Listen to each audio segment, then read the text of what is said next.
ഞങ്ങൾക്ക് മുമ്പേ പോയി ഞങ്ങളുടെ ശത്രുക്കളെ തുരത്തി ഓടിക്കുന്ന അവിടുത്തെ സാന്നിധ്യത്തിന് നന്ദി പറയുന്നു. അഭിഷേകം ചെയ്യണേ, അഗ്നിയാൽ പരിശുദ്ധി നൽകണേ, തിരുരക്തത്താൽ അഭിഷേകം ചെയ്യണേ, അഗ്നിയാൽ പരിശുദ്ധി നൽകണേ, ദൈവമേ വരണേ, എന്റെ ഉള്ളിൽ വസിക്കാവരണേ. പരിശുദ്ധ പരമ ദിവ്യകാരുണ്യത്തിന് ആരാധനയും സ്തുതിയും പുകഴ്ചയും. അപ്പൊ നിങ്ങൾ ഈ വചനമൊക്കെ ഇടക്കിടക്ക് വായിച്ചുകൊണ്ട് വേണം ഇങ്ങനെയുള്ള ആളുടെ പോകാൻ. തടസ്സമാണ്, നടക്കത്തില്ല, ലോൺ തരത്തില്ല, നിങ്ങളുടെ മൂത്ത മകൻ്റെ ലോൺ കൊടുത്തിട്ടുണ്ട്, ആ വിദ്യാഭ്യാസ ലോൺ നിങ്ങൾ റീസെറ്റ് ചെയ്തിട്ടില്ല, അതിനുള്ള മകന് ലോൺ തരത്തില്ലെന്നൊക്കെ പറയുമ്പോഴേ എത്ര ഉടമ്പടി നിങ്ങൾ സാക്ഷ്യം കേൾക്കണില്ലേ? എത്ര പേരാണ്? ഒരു ബാങ്ക് തന്നില്ലെങ്കിൽ അവിടെ പിത്തള വാതിലാണെങ്കിൽ കർത്താവ് തകർത്തുകൊണ്ട് അടുത്ത വാതിലൂടെ കർത്താവ് നിനക്കത് തരും. നീ മനസ്സ് തിരിച്ചു പോകേണ്ട കാര്യമില്ല, നീ തിരിച്ചു പോകേണ്ട കാര്യമില്ല. എന്താണ് നമുക്ക് തന്നിരിക്കുന്ന വാഗ്ദാനമാണ്, ഞാൻ നിനക്ക് മുമ്പേ പോകും, പിത്തളവാൽ തറക്കും, ഇരുമ്പോടാമ്പൽ ഒടിക്കും, മലകൾ നിരപ്പാക്കും, കൈയടിച്ച് കർത്താവിലല്ലേ.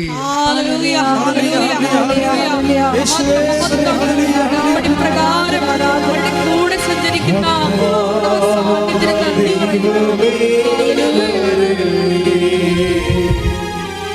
എന്റെ ഉള്ളിൽ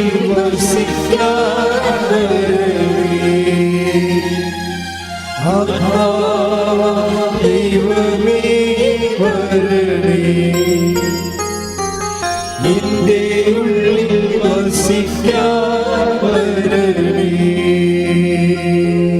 എൻ്റെ മക്കളെ, എന്തുകൊണ്ടാണ് ഇങ്ങനെ സംഭവിക്കുക? ഇതിൻ്റെ മെക്കാനിസം ഡൈനാമിക്സും ഒക്കെ അറിഞ്ഞിരിക്കണം. ഇപ്പോൾ ഈ വചനം എങ്ങനെയാണ് ഇപ്പോൾ പരിശുദ്ധാത്മ നയിച്ചുകൊണ്ട് പോണത്? അതായത് ഒന്ന് എസെക്കിയേൽ ഇവിടുന്ന് കിട്ടിയത്. ഇപ്പം ഞാൻ ഇവിടെ വന്നപ്പോഴല്ലേ ഈശോ ഇതൊക്കെ പറയണത്, നേരത്തെ പറഞ്ഞല്ലല്ലോ. എസെക്കിയേൽ 37:14 എന്താ പറയണത്? നിങ്ങളുടെ ലൈഫ് നഷ്ടപ്പെട്ടാൽ ഞാൻ റീഇൻസ്റ്റേറ്റ് ചെയ്യും. എങ്ങനെയാണ്?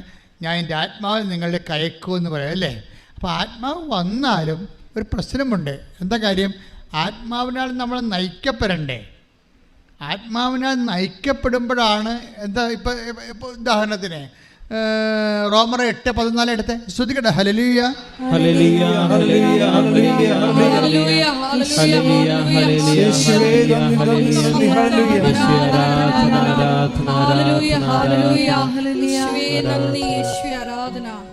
റോമ 8:14. ദൈവാത്മാവിനാൽ നയിക്കപ്പെടുന്നവരെല്ലാം ഒന്ന് പറഞ്ഞേ. ദൈവാത്മാവിനാൽ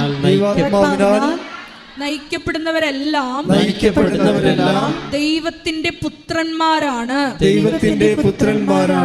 ഇപ്പൊ പിടികിട്ടിയ? അതായത് പരിശുദ്ധാത്മാവ് വന്നാൽ മാത്രം പോരാ, നമ്മൾ നയിക്കപ്പെടണം. പരിശുദ്ധാത്മാവിനാൽ നമ്മളെ നയിക്കപ്പെടണം. അതെങ്ങനെയാണ്? ഇപ്പം ഞാൻ ഈ കുഞ്ഞുങ്ങളൊക്കെ ഒരിക്കലേ ഇപ്പം ഈ IELTSകാരൊക്കെ വന്ന് പ്രാർത്ഥിക്കുമല്ല പരീക്ഷയ്ക്ക്. ഇപ്പം ഞാൻ അവിടെയൊക്കെ കൈവച്ച് തലേക്കര കൈവച്ച് സൈത്തൊക്കെ പൂശി കൊടുക്കും. അവർക്ക് നെറ്റിക്ക് പൂശും, ഓർമ്മശക്തിക്ക് പൂശും, ഫോർഹെഡിനെ പൂശും, എല്ലാ പ്രത്യേക പ്രാർത്ഥനയുണ്ട് അതിനെല്ലാം.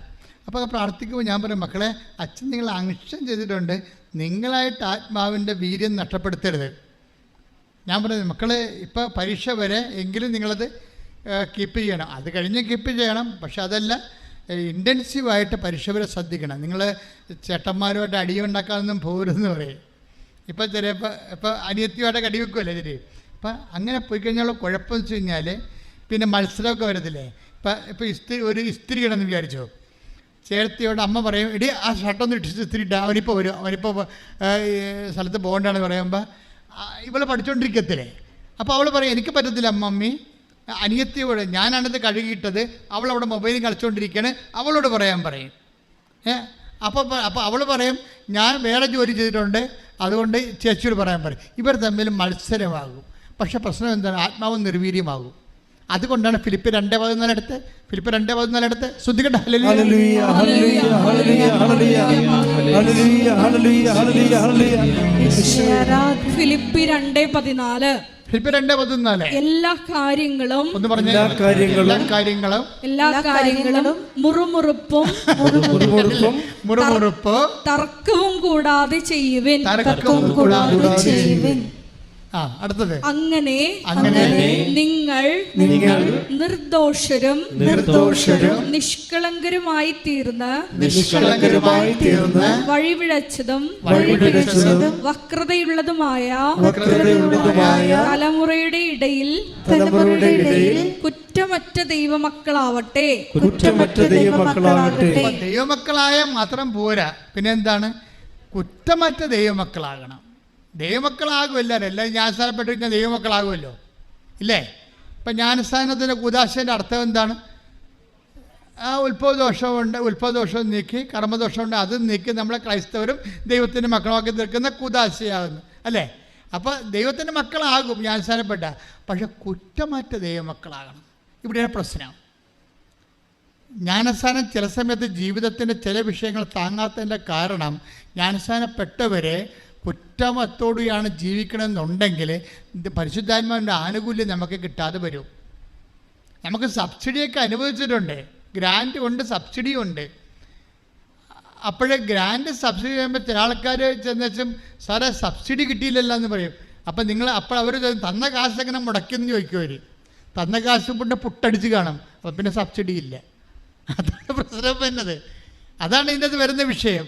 അതായത് ജ്ഞാനസ്ഥാനം തന്നെ നമ്മൾ പെടുമ്പോൾ ഓർക്കേണ്ട കാര്യം വെച്ച് കഴിഞ്ഞാൽ അത് തന്നെ പരിശുദ്ധാത്മാവിനെ ജീവിതകാലം മുഴുവൻ ദുഃഖിപ്പിക്കാതെ ആത്മാവിൽ ജീവിക്കാൻ വേണ്ടിയാണ്. എന്താണ്? ജീവിതം കൈവിട്ടു പോയാൽ എന്താ ഇവിടെ പറഞ്ഞിരിക്കുന്നത്?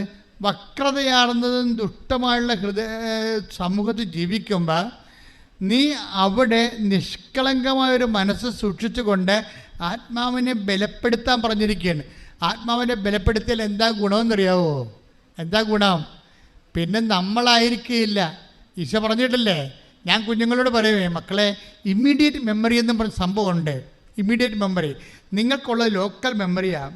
നിങ്ങൾ പച്ച മഷി കൊണ്ട് വരച്ചും ചുവപ്പ് മഷി കൊണ്ട് വരച്ചും നക്ഷത്ര ചിഹ്നമൊക്കെ ഇട്ടും പാഠപുസ്തകത്തിൽ ലോക്കൽ മെമ്മറി ഉണ്ടാക്കി. That is created memory. നമുക്ക് സയൻസ് സ്റ്റുഡൻസിന് ആവശ്യമുള്ളത്, ലാംഗ്വേജ് സ്റ്റുഡൻസിന് ആവശ്യമുള്ള അറ്റ് എ ടൈം മെമ്മറിയാണ്, ഇമ്മീഡിയറ്റ് മെമ്മറിയാണ്. ഇമ്മീഡിയറ്റ് മെമ്മറി എന്ന് പറഞ്ഞാൽ എന്താണ്? അത് ആ സമയത്ത് കിട്ടണം. നിങ്ങൾ പറയത്തില്ല പരീക്ഷയുടെ സമയത്ത് ആ മെമ്മറി പോയി. എങ്ങനെ മെമ്മറി പോണത്? അത് നിങ്ങൾ എന്തെങ്കിലും ഇമോഷണൽ കോഷിങ് ഉണ്ടാകുമ്പോൾ അത് പോകും. അല്ലെങ്കിൽ നിങ്ങൾ പോണ വണ്ടി വേറെ ഓട്ടോറിക്ഷ വെച്ചിട്ട് ഓട്ടോറിക്ഷക്കാരന്മാരെല്ലാം തന്തയ്ക്ക് വിളിക്കുമ്പോഴത്തേനും നിങ്ങൾ പഠിച്ചതെല്ലാം മറന്നു പോകും. ഇത് പ്രശ്നം അതാണ്. ഒരു കാഷ്വാലിറ്റി, ഞാൻ കാഷ്വാലിറ്റി വരെ ബ്ലോക്ക് ചെയ്താണ് നിങ്ങളെ പ്രാർത്ഥിച്ച് വിടുന്നത്. ഇൻ കേസ് നിങ്ങളുടെ ഇമ്മീഡിയറ്റ് മെമ്പർ നഷ്ടപ്പെട്ടു പോകാതിരിക്കാൻ വേണ്ടി അത് ബ്ലോക്ക് ചെയ്ത് പ്രൊട്ടക്റ്റ് ചെയ്താണ് പ്രെയർ ചെയ്യണത്. അതെല്ലാവർക്കും അങ്ങനെ ചെയ്യണത്. അപ്പോൾ ഇപ്പോൾ എന്താ സംഭവിച്ചു കഴിഞ്ഞാൽ ആ 12 വർക്കൗട്ട് ചെയ്തേ. ലൂക്കായുടെ സുവിശേഷം 12:12 ശ്രദ്ധിക്കട്ടെ. ഹല്ലേലൂയ ഹല്ലേലൂയ ഹല്ലേലൂയ ഹല്ലേലൂയ ഹല്ലേലൂയ ഹല്ലേലൂയ ഹല്ലേലൂയ. യേശുവേ നന്ദി. ഹല്ലേലൂയ ഹല്ലേലൂയ ഹല്ലേലൂയ. ലൂക്ക 12:12 എന്താണ് പറയേണ്ടതെന്ന് ആ സമയത്ത് പരിശുദ്ധാത്മാവ് നിങ്ങളെ പഠിപ്പിക്കും. അതാണ് ആ സമയം, at a time, on time, ലൈവായിട്ട്.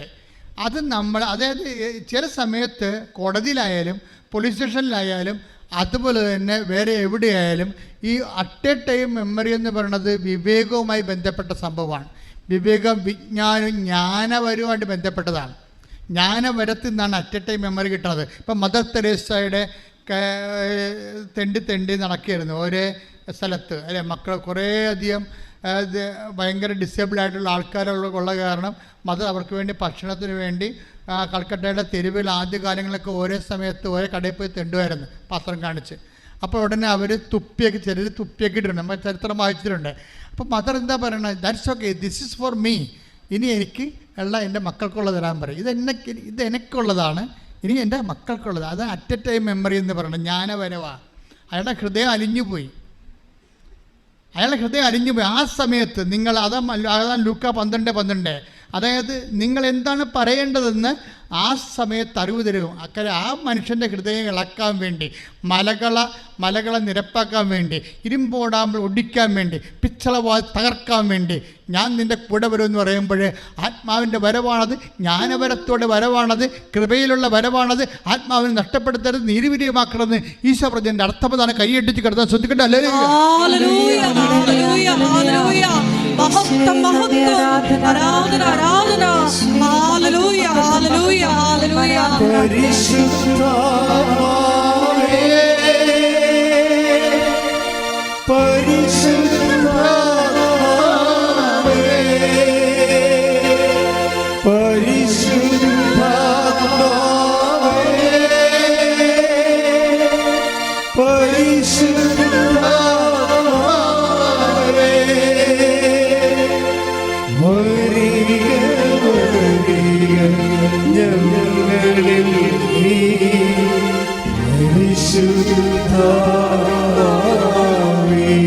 ഒരുമിച്ച് പാടുക, ഇരപ്പിനെ പോലെ.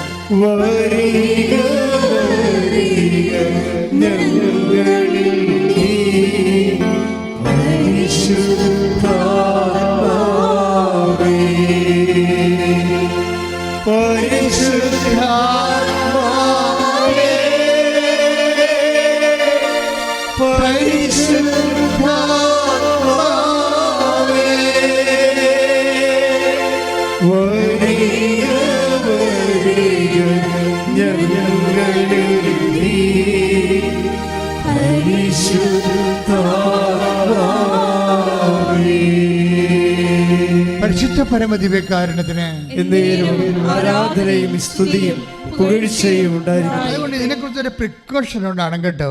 കാര്യം ഉടമ്പടി ഇപ്പോൾ നമ്മൾ ആദ്യം പറഞ്ഞ എസെക്കിയേൽ 37:14 അനുസരിച്ച് കൊണ്ട് നമ്മുടെ ലൈഫ് കയ്യിൽ നിന്ന് വിട്ടുപോയാൽ അതിനെ റീസ്റ്റേറ്റ് ചെയ്യണത് എല്ലാം എന്താ ചെയ്യണത്? റീസെറ്റിൽ ചെയ്യണത് എല്ലാം എന്താണ്?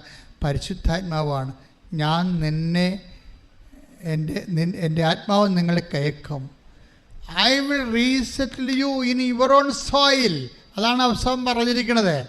നിൻ്റെ സ്ഥലത്ത് തന്നെ, നിനക്ക് യുക്തമായ സ്ഥലത്ത്, നിൻ്റെ സ്ഥലത്തെന്ന് പറയുമ്പോൾ നിൻ്റെ അപ്പനിടയ്ക്ക് നിനക്ക് ഓഹരി കിട്ടിയ സ്ഥലമെന്നല്ല അർത്ഥം. നിൻ്റെ ജീവിതം പുലരാൻ ദൈവ പൈതലേ, നിനക്ക് അനുയോജ്യമായ സ്ഥലത്ത് നിന്നെ കർത്താവ് പുനഃസ്ഥാപിക്കും. കൈയടിച്ച് കർത്താവ്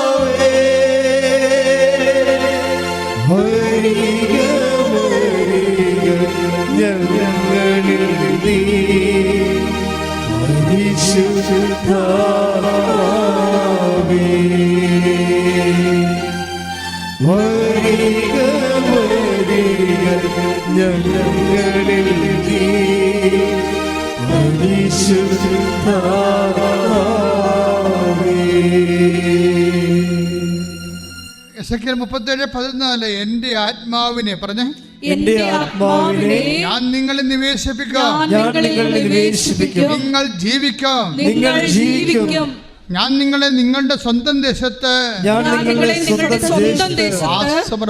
വാസമർപ്പിക്കാം. Your own soil. Your own soil എന്ന് പറഞ്ഞാൽ എന്താണ്? നിനക്ക് നിന്റെ ജീവിതം പുലരാൻ അനുയോജ്യമായ ഇടമാണ്. അതാണ് your own soil.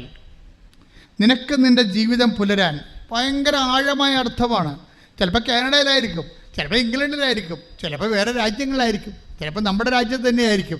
In your own soil ദൈവം നിനക്ക് കൽപ്പിച്ച് നൽകിയിരിക്കുന്ന ഇടത്ത് നിന്നെ എത്തിക്കും. എപ്പോഴാണ്? ഞാൻ എൻ്റെ ആത്മാവിനെ നിങ്ങളിലേക്ക് ആകർഷിപ്പിക്കും. പ്രാർത്ഥിക്കുക, കർത്താവേ നിന്റെ ആഗ്രഹപ്രകാരം ഇതപ്രകാരം എനിക്കായി നിശ്ചയിച്ചിരിക്കുന്ന എന്റെ ജീവിതം പുലരാനുള്ള ഭൗതിക സാഹചര്യങ്ങള് എനിക്ക് വേണ്ടി നീ ഒരുക്കുമെന്ന അത് എന്നിൽ ചൊരിയുന്ന ആത്മാവിന്റെ ഫലത്താലാണെന്ന് എന്നെ മനസ്സിലാക്കി തന്നതിന് ഞാൻ നിനക്ക് നന്ദി പറയുന്നു. ഇതുകൊണ്ട് തന്നെയാണ് ഈ ആത്മാവിന്റെ ഒരു പ്രവർത്തനത്തിന് വിഖ്യാതമായി വരുന്ന നിലപാടുകൾ, പെരുമാറ്റ രീതികൾ നമ്മൾ ഒഴിവാക്കണമെന്ന് പറയുന്നത്. Ephesians 4:29. Take the word of God. ശ്രദ്ധിക്കട്ടെ. ഹല്ലേലൂയ, ഹല്ലേലൂയ, ഹല്ലേലൂയ, ഹല്ലേലൂയ, ഹല്ലേലൂയ. യേശുവേ നന്ദി, നന്ദി, ഹല്ലേലൂയ, ഹല്ലേലൂയ. എഫെസോസ് 4:29. നിങ്ങളുടെ അധരങ്ങളിൽ നിന്ന് തിന്മയുടെ വാക്കുകൾ പുറപ്പെടാതിരിക്കട്ടെ. അതാണ് പ്രശ്നം. നിങ്ങളുടെ അധരങ്ങളിൽ നിന്ന് പറഞ്ഞേ, നിങ്ങളുടെ അധരങ്ങളിൽ നിന്ന് തിന്മയുടെ വാക്കുകൾ പുറപ്പെടാതിരിക്കട്ടെ. കേൾവിക്കാർക്ക് ആത്മീയ ചൈതന്യം പ്രദാനം ചെയ്യുന്നതിനായി അവരുടെ ഉന്നതിക്കുതകും വിധം നല്ല കാര്യങ്ങൾ സന്ദർഭമനുസരിച്ച് സംസാരിക്കുവിൻ. രക്ഷയുടെ ദിനത്തിനു വേണ്ടി നിങ്ങളെ മുദ്രിതരാക്കിയ ദൈവത്തിന്റെ പരിശുദ്ധാത്മാവിനെ വേദനിപ്പിക്കരുത്. അപ്പൊ സംസാരിക്കുകയാണെങ്കിൽ അത് ആ സെക്കൻഡ് പാർട്ടിക്ക് ഗുണകരമായ കാര്യങ്ങളായിരിക്കണം, അല്ലെങ്കിൽ സംസാരിക്കാതിരിക്കുന്നതായിരിക്കും നല്ലത്. എന്താ കാര്യം എന്നറിയാവോ? ഇപ്പം നീതിയുടെ വിഷയമാണെങ്കിൽ നീതിയുടെ പക്ഷത്തു നിന്ന് സംസാരിക്കണം, സത്യത്തിൻ്റെ വിഷയമാണെങ്കിൽ സത്യത്തിൻ്റെ പക്ഷത്തു നിന്ന് സംസാരിക്കണം. അല്ല, സംസാരിക്കാതിരിക്കേണ്ട അവസ്ഥയില്ല അവിടെ. പക്ഷെ അതിൻ്റെ പേരിൽ നിന്നെ ഇപ്പോൾ തന്തൊക്കെ വിളിച്ചെന്ന് പറഞ്ഞാൽ നീ തിരിച്ചു വിളിക്കുമ്പോൾ സ്വാഭാവികമായിട്ടും നീ അവരും തമ്മിൽ എന്നാ വ്യത്യാസം ഇരിക്കണത്? ഉടമ്പടിയിലുള്ളവർ ദൈവമായിട്ട് ഉടമ്പടിയിലുള്ള കാര്യം മറന്നു പോകരുത്. ടിൻഡുവിൻ്റെ സാക്ഷ്യമുണ്ട് കഴിഞ്ഞ ദിവസത്തെ. ടിൻഡുവിൻ്റെ സാക്ഷ്യം എന്ന് പറയുന്നത്, ടിൻഡു മാനന്തവാടിയാണ്. അപ്പോഴെന്താ പ്രശ്നം വെച്ച് കഴിഞ്ഞാൽ അവർക്ക് ഭർത്താവിനും ഭാര്യയ്ക്കും കുഞ്ഞിനും വിസ വേണം, നടക്കണില്ല. അവർ ഉടമ്പടി ചെയ്തിട്ട് ടിൻഡു എന്താ ചെയ്തതെന്നറിയാവോ? ഇത് നടക്കണില്ലെന്ന് കണ്ടപ്പോൾ അവരെന്താ ചെയ്തതെന്ന് വെച്ചാൽ അവിടെ പ്രേക്ഷിത പേര് ഡബിളാക്കി. ഡബിളല്ലവരെ അവർ പറഞ്ഞേ, ഒരു കെട്ട് പത്രമാണ് ഞാൻ മേടിക്കേണ്ടത്, അതിന് പകരം ഞാൻ 4 കെട്ട് പത്രം മേടിച്ചു. ഒരു ചുമടുണ്ടായിരുന്നു ഞങ്ങളുടെ വണ്ടിയിൽ വേറെ ഒരു ചുമടുണ്ടായിരുന്നു, ഞങ്ങളുടെ ലഗേജ് എല്ലാം കൂടി. എന്നിട്ട് ഞാനും ഭർത്താവും കൂടി അതെല്ലാം ഓടി നടന്ന് ഞങ്ങളുടെ നാട്ടിൽ തന്നെ കൊടുത്തു. ചില ആൾക്കാർ നാട്ടിൽ കൊടുക്കണില്ല. ചില ആൾക്കാർ ഉടമ്പടി കൃപാസനം പത്രം നാട്ടിൽ കൊടുക്കണില്ല. അവരിവിടെല്ലാം പോയിട്ട് ഞാൻ തമിഴ്നാട്ടിലൊക്കെയാണ് കൊടുക്കുന്നത്. എന്നെ കണ്ടാൽ മിണ്ടല്ലേ എന്ന് പറഞ്ഞു. അതാണ് പ്രശ്നം. ചില ആൾക്കാർക്ക് അപ്പം തന്നെ നിങ്ങളുടെ കാര്യത്തിൽ തീരുമാനമായില്ലേ, നിങ്ങൾ ദൈവത്തെ പുച്ഛിക്കുന്നു എന്നുള്ളതും കാര്യം കാണാൻ വേണ്ടി നിങ്ങൾക്ക് കാര്യം കരകയും ചെയ്യണം, കിറിയും നന്നാകണം. എന്ത് കഷ്ടമാണ്. കാരണം ഞാൻ കിറി നന്നാകുക ഇല്ല. അപ്പോൾ ഇതിൻ്റെ ഒരു അപമാനമുണ്ട്. ഇതൊരു ഡിസ്റ്റാറ്റസിങ്ങിൻ്റെ ഒരു ലോ സ്റ്റാറ്റസിങ് ഉണ്ട്. ഞാൻ കൃപയുടെ വഴികൾ ഇപ്പം നമ്മൾ പറഞ്ഞില്ലേ, ഇത് പെക്ഷിത്ത ബൈബിൾ എന്താ പറയണത്? POC ആണ് പറയണത്. നിങ്ങളുടെ ആത്മാവിനെ നന്മയുടെ നല്ല വാക്കുകൾ പക്ഷേ പെക്ഷിത്ത ട്രാൻസ്ലേഷൻ എന്താ പറയണമെന്നറിയാവോ? കൃപയുടെ വാക്കുകളെന്നാണ് പറയണത്. മറ്റുള്ളവന് ഉന്നതി ഉണ്ടാകാൻ വേണ്ടി കൃപയുടെ വാക്കുകൾ സംസാരിക്കണമെന്ന്. അപ്പോൾ എന്താ സംഭവിച്ചു കഴിഞ്ഞാൽ, നമ്മളെ കർത്താവിന് എവിടെയാണ് കൊടുക്കാൻ ചാലഞ്ച് ഉള്ളത് അവിടെയാണത് ചെയ്യേണ്ടത്. നിങ്ങളെ ഈസി സോണിലേക്കാണ് പോണത്. കാരണം നിങ്ങളുടെ ബന്ധുക്കളില്ല, സ്വന്തപ്പെട്ടുള്ള കൂട്ടുകാരില്ല, ആരുമില്ല. അജ്ഞാതമായ സ്ഥലത്ത് അപരിചിതമായ മേഖലയിൽ പോയി കർത്താവിന് വേണ്ടി ഇരുട്ടത്ത് ജോലി ചെയ്യാൻ പോവുകയാണ്. അങ്ങനെ ഇരുട്ടുകുത്തി പണി ചെയ്യുന്ന ആൾക്കാരൊക്കെ ശ്രദ്ധിക്കണം, അവർ വെളിച്ചത്തിലേക്ക് വരണം. നിങ്ങൾ എന്ന് വെളിച്ചത്തിലേക്ക് വന്ന് നട്ടല്ലോടുകൂടി, നിങ്ങൾക്ക് നട്ടല്ലില്ല, വാഴപ്പിണ്ടിയല്ലേ വെച്ച് കെട്ടിരിക്കണേ. കർത്താവിൻ്റെ, അതായത് നിങ്ങളുടെ നാട്ടിൽ ജോലി ചെയ്യാൻ പറ്റണില്ല, നിങ്ങൾ ഈ ഉടമ്പടി പത്രം കൊണ്ട് അല്ലെങ്കിൽ നിങ്ങളുടെ കൃപാസനം പത്രം കൊണ്ട് വേറെ നിങ്ങളെ അറിയാൻ പാടാത്ത സാഹചര്യത്തിൽ പോകുമ്പോൾ അതിൻ്റെ അർത്ഥം എന്താണ്? ആത്മീയമായിട്ട് നിങ്ങളെ വെച്ച് കെട്ടിരിക്കുന്നത് വാഴപ്പിണ്ടിയാണ്, നട്ടല്ലല്ല. നട്ടല്ലുള്ള ക്രിസ്ത്യാനിയാണെങ്കിൽ ഇപ്പം എന്താ ഇവളോട് പറയണത്? ഇവളോട് ഈ 1 കെട്ട് പത്രം മേടിക്കാൻ പറഞ്ഞിട്ടുണ്ട്, 4 കെട്ട് പത്രം മേടിച്ചിട്ട് ഭർത്താവുമായിട്ട് കൊണ്ട് നടന്ന് കൊടുക്കുകയാണ്. അപ്പം നാട്ടുകാരെ ചോദിക്കുന്നത് എന്താണ്? നിങ്ങൾ ഇത്രയൊക്കെ പഠിച്ചിട്ട് പിന്നെ ഈ പണി ചെയ്യണേ എന്താണെന്ന്. ആൾക്കാരുടെ ചോദ്യം കണ്ടില്ലേ? അത് നമ്മൾ കേൾക്കണം. ആർക്ക് വേണ്ടി കേൾക്കണം? നമുക്ക് വേണ്ടി തുണിയില്ലാതെ ഒരു വ്രണമായി കിടക്കണില്ലേ ഈ മരത്തേല്? അത് അവന് വേണ്ടി, അത് നമ്മളെ വീണ്ടെടുത്തവന് വേണ്ടി നമ്മൾ കേൾക്കാൻ ബാധ്യസ്ഥനാണ്. അവനാണ് ദൈവ പൈതൽ. അങ്ങനെ ദൈവ പൈതലാണെങ്കിൽ ഇതുപോലെ പറഞ്ഞു തരണ ആത്മാവും നമ്മളൊന്ന് സംസാരിക്കണം. ആത്മാവില്ലെങ്കിൽ നമ്മൾ പീഡിക്കും, അല്ലെങ്കിൽ രാജ്യം വിട്ടു പോകും, എവിടെയെങ്കിലും മറയത്ത് കൊണ്ടേ കൊടുത്തിട്ട് തിരിച്ചു വരും. അപ്പോൾ എന്താ പറഞ്ഞത്? ഇവർക്ക് എന്താ ചെയ്യണം? അവൾ നട്ടലുള്ള വിശ്വാസിയാണെന്ന് കണ്ടപ്പോൾ കർത്താവ് എന്ത് ചെയ്യുന്നറിയാവോ? ഒരു ഏജൻറ്റും ഇല്ലാതെ, അവർക്ക് ഏജൻറ്റില്ല, ഏജൻറ്റിന് 2 ലക്ഷം രൂപ പോകത്തില്ലേ? ഒരു ഏജൻറ്റും ഇല്ലാതെ ഒറ്റക്ക് ഭാര്യയും ഭർത്താവും കൂടി പണിയെടുത്ത് വിസ, ഭർത്താവിനും ഭാര്യയ്ക്കും കുഞ്ഞിനും വിസ. ശ്രദ്ധിക്കട്ടെ. ഹല്ലേലൂയ, ഹല്ലേലൂയ, ഹല്ലേലൂയ, ഹല്ലേലൂയ. യേശുവേ, പ്രേക്ഷിത പ്രവർത്തനങ്ങളിലൂടെ തടസ്സങ്ങളെ മാറ്റി അതിവേഗം ഇടപെടുന്ന അവിടുത്തെ കാരുണ്യത്തിന് നന്ദി പറയുന്നു. ഹല്ലേലൂയ, മഹത്വം, ആരാധന, ആരാധന. ഹല്ലേലൂയ.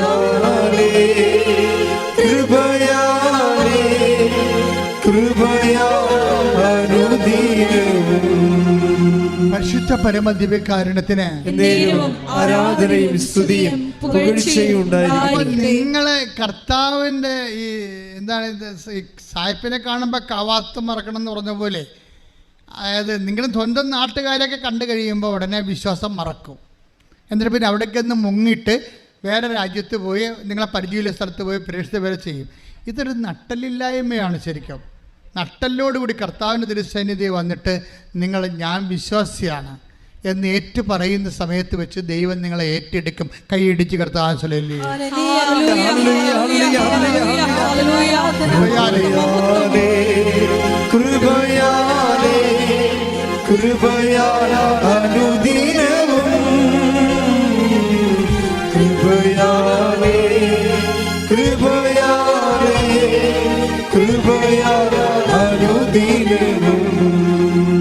പരിശുദ്ധ പരമദിവ്യകാരുണ്യത്തിന്. അപ്പോൾ അതിലൊരു ദൈവസ്നേഹമുണ്ട്. നമ്മൾ കർത്താവിന് വേണ്ടി എന്തെങ്കിലും ഒരു ക്ലേശം, ഒരു ആക്ഷേപം, അപമാനം ഏറ്റെടുക്കുമ്പോൾ എന്താ സംഭവിക്കണത്? നമുക്ക് വേണ്ടി അപമാനം ഏറ്റെടുക്കുന്നവൻ്റെ കൂടെ നമ്മൾ അവനോട് കൂടെ നമ്മൾ ഐക്യ രൂപപ്പെടുകയാണ് ചെയ്യണത്. കർത്താവിന് വേണ്ടി ഒരു ഈശ്വരനെ ഇപ്പം നിങ്ങൾ തന്നെ ഇവിടെ വന്നിരിക്കുന്നത് എങ്ങനെയാണ്? ആരെങ്കിലും പത്രം തന്നു കാണും, അതാണ് സംഭവം. അപ്പോഴവർ നാനോ മണോ നോക്കാതെ കർത്താവിൻ്റെ വേല ചെയ്തപ്പോഴാണ് നിങ്ങൾക്കത് കിട്ടിയതും നിങ്ങളിവിടെ വന്നതും. ഇനി സത്യശാസ്ത്ര ജീവിതം ഒരു കാര്യം, ജീവിതം കൈവിട്ട് പോയാലേ ഒന്നും ഒരു അവസാന വാക്കല്ല, അവസാന വാക്ക് കർത്താവിൻ്റെ വാക്കാണ്. ഞാൻ ഈ ദിവസങ്ങളിൽ വേറൊരു സാക്ഷ്യം കേട്ട്, അതായത് അനിഷ വടക്കാഞ്ചേരി തൃശ്ശൂർ. അനിഷയുടെ വിഷയം എന്താണെന്നറിയാവോ? അനിഷ 4.5 കൊല്ലമായിട്ട് അനിഷയ്ക്ക് മക്കളില്ല. 4.5 കൊല്ലമായിട്ട് അനിഷയ്ക്ക് മക്കളില്ല. അപ്പം എന്താ പ്രശ്നം? അവർക്ക് ഈ ഓട്ടോ ഇമ്മ്യൂൺ ഡിസീസ് ഉണ്ട്. ശരീരത്തിന് തിന്നുന്ന ഒരു തരം സംഭവമാണ്, മരുന്നില്ല അതിന്. അപ്പം അതിന് ജീവിതം, അത് കോശങ്ങൾ ദ്രവിക്കാതിരിക്കാനും കോശങ്ങൾ തന്നെ കോശത്തെ തിന്നാതിരിക്കാൻ വേണ്ടി ഒരു പ്രതിരോധ മരുന്നുണ്ട്. അതിങ്ങനെ കഴിച്ചു വരുമ്പം പിന്നെ വേറൊരു ശരീരമായി മാറും. അപ്പോൾ ഇങ്ങനെ അതുകൊണ്ട് ഇതിന് പ്രഗ്നൻ്റ് ആകാനൊന്നും പറ്റത്തില്ല. അപ്പോൾ ഡോക്ടർ പറഞ്ഞ് പ്രഗ്നൻ്റ് ആകാൻ പറ്റത്തില്ല, മരുന്ന് നിർത്തിയാൽ നീ മരിക്കും, മരുന്ന് നിർത്തിയില്ലെങ്കിൽ കൊച്ചു മരിക്കും. അപ്പോൾ അതുകൊണ്ട് പ്രഗ്നൻ്റ് ആകാൻ പറ്റത്തില്ലെന്ന് പറയും. അപ്പോൾ പ്രഗ്നൻ്റ് ആകാൻ പറ്റത്തില്ലെന്ന് മനുഷ്യർ പറയുമ്പോൾ അവരെന്താ ചെയ്യണത്? അവർ വന്നിട്ട് ഉടമ്പടി ചെയ്യും. ഉടമ്പടി ചെയ്യുമ്പോൾ എന്താണ്? അമ്മ ഇന്നിപ്പോൾ കേരളത്തിൽ ആരെയും ഇങ്ങനെ ഉമ്മാക്കി കാണിച്ച് പേടിപ്പിക്കാൻ പറ്റത്തില്ല. കേരളത്തിലുള്ളവർ വിശ്വാസമുള്ളവരാണ്. അതെന്താ പറയുക? അവർ പറയും ഞങ്ങൾ അമ്മയുടെ അടുത്ത് ഇത് കാണട്ടെ, അമ്മയെ കണ്ട് സംസാരിക്കട്ടെ എന്ന് പറയും. അപ്പോൾ എൻ്റെ അടുത്ത് ഇവിടെ വന്നു ഞാൻ പറഞ്ഞു, നീ ഒരു പണി ചെയ്യും, നീ ആ മരുന്ന് നിർത്താൻ നിൽക്കണ്ട, അത് പ്രശ്നമൊന്നുമില്ല. ഉടമ്പടിത്തേലും വയറ്റിൽ തേക്കാൻ പറയും, ഉടമ്പടിത്തേലും. ആ സാക്ഷി നിങ്ങൾ കേൾക്കണം. അപ്പോഴെന്നെ സംഭവിച്ചിരിക്കണമെന്ന് വെച്ച് കഴിഞ്ഞാൽ ഇപ്പോഴവളെ ഇരുട്ട് പ്രസവിച്ചിരിക്കണം. ശ്രുതികട ഹല്ലേലൂയ.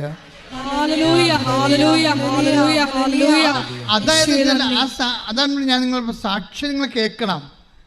സാക്ഷ്യം കേട്ടിട്ട് അത് 2 കൊച്ചുങ്ങളായപ്പോൾ ഡോക്ടർ പറഞ്ഞ് അത് സിസേറിയനാണെന്ന് പറഞ്ഞു. അപ്പോൾ അവൾ പറഞ്ഞു സിസേറിയൻ അല്ല, ഇത് സിസേറിയൻ അല്ല. എന്താ പറഞ്ഞത്? അവളുടെ മാതാവ് ഉള്ളിൽ നിന്ന് പറയുന്നുണ്ട് സിസേറിയൻ അല്ല, 8ാം മാസത്തിൽ നീ 2 കുഞ്ഞുങ്ങളെയും പ്രസവിപ്പിക്കുമെന്ന് പറഞ്ഞു. 2 പേര് നോർമലായിട്ട്. ഈ മനുഷ്യന്മാരുടെ വിശ്വാസം പഴയ കാലത്തിനേക്കാൾ ശരിക്കും കൂടിയുണ്ട്. ഉടമ്പടിയുടെ ഒരു കാലം വന്നപ്പോൾ പണ്ടത്തെ ഇന്ന് നമ്മൾ ഓരോ സബ്ജക്റ്റ് വൈസ് വിശ്വാസം പ്രയോഗിക്കുകയല്ലേ ആൾക്കാർ. അതിന് കറസ്പോണ്ടിങ് വേർഡ് ഓഫ് ഗോഡ് എന്താ ആ വിഷയത്തിൽ ഉള്ള എന്താണെന്ന് നോക്കിയിട്ട് അത് ചെലുത്തുകയാണ്. അപ്പോൾ വിശ്വാസം പ്രയോഗിക്കുന്നൊരു കാലമാണിത്. ഇപ്പം നമ്മളെപ്പോഴും നമ്മൾ ശ്രദ്ധിക്കണത് എന്താണ്? ഉടമ്പടിയുടെ മെയിൻ സംഭവം എന്താണ്? പ്രസൻസ് അല്ലേ, ദൈവത്തിൻ്റെ സാന്നിധ്യമല്ലേ. അപ്പോൾ ദൈവത്തിൻ്റെ സാന്നിധ്യം എങ്ങനെയാണ് കിട്ടണത്? നമുക്ക് ദൈവത്തിൻ്റെ സാന്നിധ്യം കിട്ടുന്നത് സൽപ്രവർത്തികളിലൂടെയാണ്. നീ സൽപ്രവൃത്തി ചെയ്യുമ്പോൾ ഓട്ടോമാറ്റിക്കായിട്ട് ദൈവത്തിൻ്റെ സാന്നിധ്യം എന്താ? തോപിത്ത് എന്താ പറയണത്? 12:12 ശ്രുതികട്ടെ ഹല്ലേലൂയ. 12:13 തോബിത്ത് 12:13 ഭക്ഷണമേശയിൽ നിന്ന് എഴുന്നേറ്റ് ചെന്ന് പറഞ്ഞേ, ഭക്ഷണമേശയിൽ നിന്ന് എഴുന്നേറ്റ് ചെന്ന് മൃതദേഹം സംസ്കരിക്കാൻ മടിക്കാതിരുന്ന നിന്റെ സത്പ്രവൃത്തി എനിക്ക് അജ്ഞാതമായിരുന്നില്ല. ഞാൻ നിന്നോടൊപ്പം ഉണ്ടായിരുന്നു.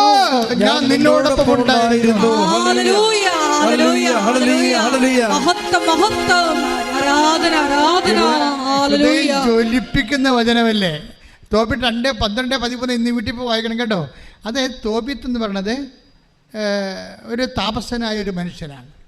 ഇസ്രായേൽക്കാരുടെ കാലത്ത്, ഇസ്രായേൽ തകർന്നു പോയൊരു കാലത്ത് ജീവിച്ച ഒരാളാണ്.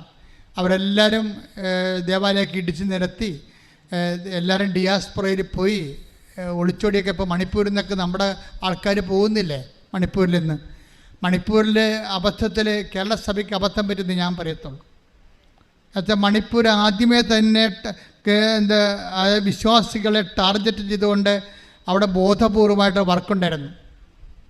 ആ സമയത്തൊക്കെ നമ്മൾ പറഞ്ഞത് വർഗീയ കലഹമാണെന്നൊക്കെ പറഞ്ഞുകൊണ്ട് നമ്മൾ യാഥാർത്ഥ്യങ്ങൾ അഭിമുഖീകരിക്കുന്നതിൽ പിന്തിരിഞ്ഞു നിന്ന് എന്തോ താല്പര്യത്തിൻ്റെ പേരിൽ എന്തോ ആയിക്കൊള്ളട്ടെ. ഇപ്പോഴും സത്യം മനസ്സിലായില്ലേ? വിശ്വാസികളെ തിരഞ്ഞു പിടിച്ചവരെ കൊല്ലുകയും അതേസമയം തന്നെ വംശഹത്യ നടത്തുകയും ചെയ്യുന്ന ഒരു ഇവാക്യുവേഷൻ നടപടിയാണ് നടക്കുന്നത്. അത് പലതരത്തിലുള്ള മറ്റു രാജ്യങ്ങളിലൊക്കെ നടന്ന പോലെ, ഒരു കാലത്ത് സിറിയയിലൊക്കെ നടന്ന പോലെയുള്ളൊരു ഇവാക്യുവേഷൻ നടപടിയാണ് ഇന്ത്യയിൽ നടക്കുന്നത്. അത് സ്വാഭാവികമായിട്ട് കേന്ദ്ര ഗവൺമെൻറ് വളരെ ശക്തമായ രീതിയിൽ അവിടെ പ്രവർത്തിച്ചില്ല എന്നുണ്ടെങ്കിൽ ആ മണിപ്പൂർ മിക്കവാറും ഇന്ത്യ മുഴുവൻ അത് ട്രെൻഡാണ്. മണിപ്പൂർ ഒരു ട്രെൻഡാണ്. ഒരു വിശ്വാസ സമൂഹത്തെ തുടച്ചു നീക്കുക എന്നുള്ള ഒരു രഹസ്യ നിഗൂഢമായ അജണ്ടയുടെ ഒരു പരീക്ഷണശാലയാണത്. അവിടെ പ്രതിലോമ ശക്തികൾ വിജയിച്ചുകൊണ്ട് ഒരു വിശ്വാസ സമൂഹം തുടച്ചു നീക്കാൻ കഴിഞ്ഞാൽ ആ തുടച്ചു നീക്കൽ ഇന്ത്യ മുഴുവനും ഉണ്ടാകും. ഇതൊരു പ്രവചനമാണ്, നിങ്ങൾ കരുതിക്കോ. അതുകൊണ്ട് സഭ ഞാൻ കഴിഞ്ഞ ദിവസങ്ങളിൽ ബർത്ത്ഡേ വിഷ് ചെയ്യാൻ വേണ്ടി 2 പിതാക്കന്മാരിവിടെ വന്നു. എൻ്റെ പിതാവും ജെയിംസ് സാനാവർമ്മ തിരുമേനിയും, അതുപോലെ തന്നെ കൊല്ലം പിതാവ് പോൾ മുല്ലശ്ശേരി പിതാവ്. അപ്പോൾ ഞാൻ പിതാക്കന്മാരോട് പറഞ്ഞു, പിതാക്കന്മാരെ, ആദിമസഭയുടെ കാലഘട്ടത്തിലേക്ക് നമ്മൾ തിരിച്ചു പോവുകയാണ്. നമ്മളുടെ ഏറ്റവും വലിയ നമ്മളുടെ ഇനിയുള്ള ജീവിതത്തിൽ നിലപാടെന്ന് വെച്ചാൽ ആദിമസഭ യാതൊരു കമ്മിറ്റ്മെൻറ്റും ഇല്ലാതെ ഒരു രഹസ്യ അജണ്ടയും ഒരു ഒരു അടവ് നയവും ഒന്നുമില്ലാതെ ആത്മാവിൻ്റെ നയത്തിൽ പ്രവർത്തിച്ചതാണ്. ഇപ്പം അടവ് നയത്തിലല്ലേ സഭ പ്രവർത്തിക്കണത്. പക്ഷേ ആത്മാവിൻ്റെ നയത്തിൽ പ്രവർത്തിച്ച ആദിമസഭ 10 ദിവസം ജയിലിൽ കിടന്ന കാലത്ത് പ്രാർത്ഥിക്കുന്ന ഒരു സഭയുണ്ടായിരുന്നു. ആ പ്രാർത്ഥിക്കുന്ന സഭയാണ് സഭയുടെ കരുത്ത്. അല്ലാതെ സംഘടിത സഭയേക്കാൾ ഉപരി പ്രാർത്ഥിക്കുന്ന സഭയായിട്ട് സഭ കൺവേർട്ട് ചെയ്തില്ല എന്നുണ്ടെങ്കിൽ നമുക്ക് നിലനിൽപ്പില്ലാത്ത കാലമാണ് ഇവർ. നമ്മളെ രക്ഷിക്കാൻ ദൈവം മാത്രമാണെന്നുള്ളത് തിരിച്ചറിയേണ്ട അപ്പോസ്തലന്മാരാണെന്ന് ഞാൻ പിതാക്കന്മാരോട് കാഷ്വാലിറ്റി ആയിട്ട് പറഞ്ഞു. പക്ഷേ പിതാക്കന്മാർ സമ്മതിച്ചു. എന്താ കാര്യം? പ്രാർത്ഥിക്കേണ്ട സമയമാണ്. ഇത് ബിഷപ്പ് ഹൗസിലൊക്കെ ഉള്ള പ്രാർത്ഥനകളെക്കുറിച്ച് അവരെന്നോട് സംസാരിച്ചു. ഞാൻ നിങ്ങളോടും പറയുന്നു, നമ്മൾക്ക് ആരും കുറ്റം പറയേണ്ട കാര്യമില്ല.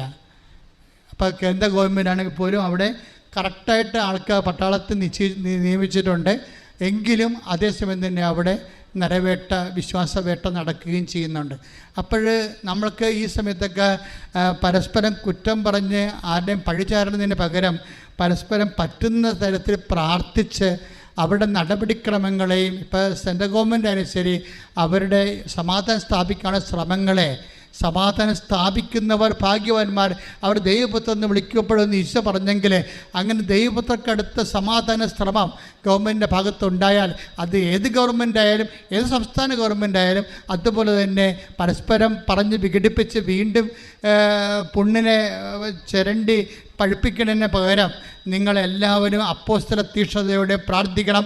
നമ്മളെ പരിശുദ്ധ അമ്മ ജീവനോടെ മധ്യസ്ഥം വഹിക്കുന്ന ഈ സമയത്ത്, അതുപോലെ തന്നെ പരിശുദ്ധ കുർബാന ജ്വലിച്ചു നിൽക്കുന്ന സമയത്ത്, മണിപ്പൂറിന് വേണ്ടി എവിടെയെല്ലാം വിശ്വാസത്തിൽ എവിടെയെല്ലാം പ്രശ്നങ്ങളുണ്ടാകുന്നു, വിശ്വാസികൾ എവിടെയെല്ലാം പീഡിപ്പിക്കപ്പെടുന്നു, എവിടെയെല്ലാം രക്തസാക്ഷികളാകുന്നു, അവിടെയെല്ലാം കർത്താവിൻ്റെ കരുണ അപ്പോസ്തലന്മാരുടെ കാലഘട്ടത്തിൽ എന്നതുപോലെ, പരിശുദ്ധാത്മാവിൻ്റെ കാലഘട്ടത്തിൽ എന്നതുപോലെ അപ്പോസ്തലൻ ഇപ്പോൾ കർത്താവേ ഞങ്ങളെല്ലാ സഭകളെയും, മണിപ്പൂരിലെ സഭയെയും നാട്ടിലെ സഭകളെയും അതുപോലെ ലോകം മുഴുവനുമുള്ള എല്ലാ സഭകളെയും കർത്താവെ സമർപ്പിച്ചുകൊണ്ട് കണ്ണുനീരോടെ പ്രാർത്ഥിക്കുന്ന കർത്താവ്, എവിടെയെല്ലാം വിശ്വാസികൾ പീഡിപ്പിക്കപ്പെടുന്നു, എവിടെയെല്ലാം വീടും കൂടെ നഷ്ടപ്പെട്ടവർക്ക് ഓടേണ്ടി വരുന്നു, പാലായനം ചെയ്യപ്പെടുന്നു, എവിടെയെല്ലാം വേരുകൾ കർത്താവ് പറിച്ചെറിയപ്പെടുന്നു, തൂത്തെറിയപ്പെടുന്നു, അവിടെയെല്ലാം കർത്താവിൻ്റെ കൃപ പരിശുദ്ധമായ യേശു ക്രിസ്തുവിൻ്റെ വിശുദ്ധമായ രക്തത്താൽ അവരെ വീണ്ടെടുത്തതുപോലെ അവരെ തിരഞ്ഞെടുക്കണമേ, സംരക്ഷിക്കണമേ, സൂക്ഷിക്കട്ടെ.